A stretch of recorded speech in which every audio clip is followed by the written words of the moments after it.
تحت رعاية معالي الأمين العام للهيئة العالمية للإعجاز العلمي في القرآن والسنة فضيلة الشيخ الدكتور عبد الله بن عبد العزيز المصلح، استضافت مستشفى النور التخصصي بمكة المكرمة يوم الاثنين 3 من شهر رمضان لعام 1435 للهجرة ندوة بعنوان الإعجاز العلمي في القرآن والسنة في مجال العلوم الطبية، وافتتحت بتلاوة مباركة من القرآن الكريم، ثم تلاها كلمات ترحيبية ألقاها الأستاذ حمد العتيبي شكر فيها حضور كوكبة العلماء وتشريفهم للندوة.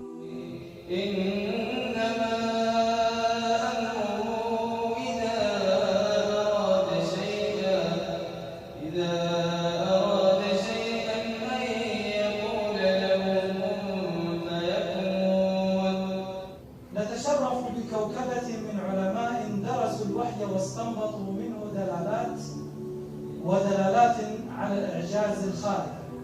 نشكر لهم حضورهم وتشريفهم لنا، ونسأل الله تعالى أن يفتح عليهم وأن يرزقنا وإياهم العلم النافع والعمل الصالح. وكانت المحاضرة الأولى للشيخ الدكتور عبد الله المصلح، والتي كانت بعنوان الإعجاز العلمي في القرآن والسنة ضوابطه ونماذج منه، تطرق فيها على نماذج من براهين القرآن في زمن العلم. في الحياة ونعرف يقينا إلى أين نسير. هذه براهين الدلالة على الله، براهين الإيمان، براهين معرفة العبد ربه ودينه ونبيه. تلتها محاضرة الدكتور عبد الجواد الصاوي، والتي كانت بعنوان أثر التشريعات الإسلامية في رفع كفاءة جهاز المناعة، تحدث فيها عن أقسام جهاز المناعة وعناية الله تعالى وسنة نبيه محمد صلى الله عليه وسلم بهذا الجهاز. جهاز المناعة مكتسب من جهاز متخصص، ده بيفصل طلع صواريخ مفصلة على الميكروب أو على الجسم المريض، بيفصل خلايا انتحارية متخصصة، هذه تلتصق بالميكروب وتدمره. وقدم الدكتور عبد العزيز الجفري المحاضرة الثالثة بعنوان الحبة السوداء والأبحاث المنشورة عنها، وذكر فيها أثر الحبة السوداء وفوائدها في العلاج.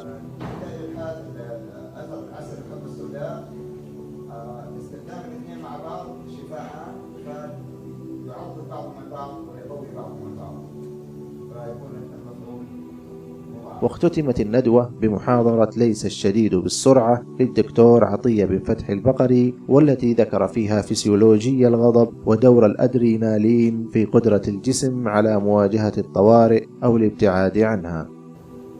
الإنسان في الظروف العادية هادئ، ولكن حينما يقابل ظروف صعبة فمحتاج أن هو يا إما يجري من المكان اللي هو فيه أو أن هو يقاتل من أجل البقاء، حتى يسموا هذا الهرمون قاتل أو اهرب.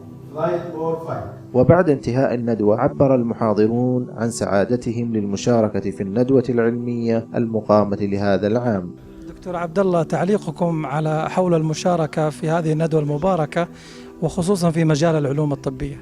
أخي الكريم، يعني ما من شك أن هذه المستشفى عودنا في كل عام أن يستضيف هذا اللقاء الذي يجمع بين الطب في معطياته العلمية المعاصرة وبين ما ثبت عن النبي صلى الله عليه وسلم من الحقائق التي يمكن أن تكون مفتاحا للبحوث ومجالا للإبداع والابتكار والإضافة الحقيقية العلمية في عالم نفع الناس في باب الطب.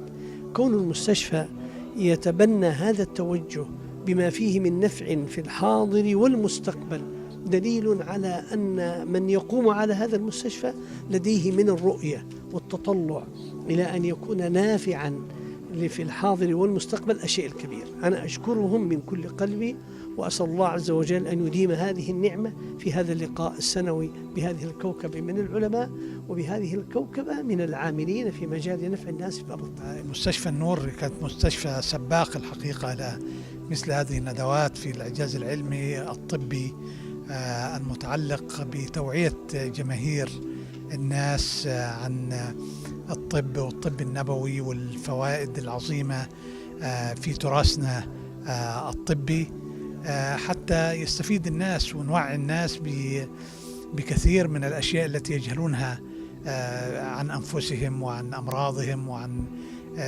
الأشياء التي يعانون منها، لأن نحن في الحقيقة محتاجين إلى مثل هذه الندوات بكثرة في مستشفياتنا، حتى يعني يحصل الناس على قدر كافي من الوعي الصحي. والله ندوة الإعجاز العلمي اللي أقيمت الآن في مستشفى النور هي يعني استكمال لمجهود بذل من زمان الحقيقة في مستشفى النور، وليس الآن. يعني كما قال الأستاذ نطق المصلح، هو سكنت ثم بدأت لتستمر إن شاء الله. ولكن الحقيقة هذا الباب وهو الإعجاز العلمي نحن فعلا محتاجين إلى أن نكثف هذه الندوات، وخاصة أننا في بلد مكة المكرمة يعني. وفي الختام كرم الدكتور هيثم طيب مدير المركز الأكاديمي للتدريب والتعليم في المستشفى السادة المحاضرين بتسليمهم دروع تذكارية نيابة عن إدارة المستشفى.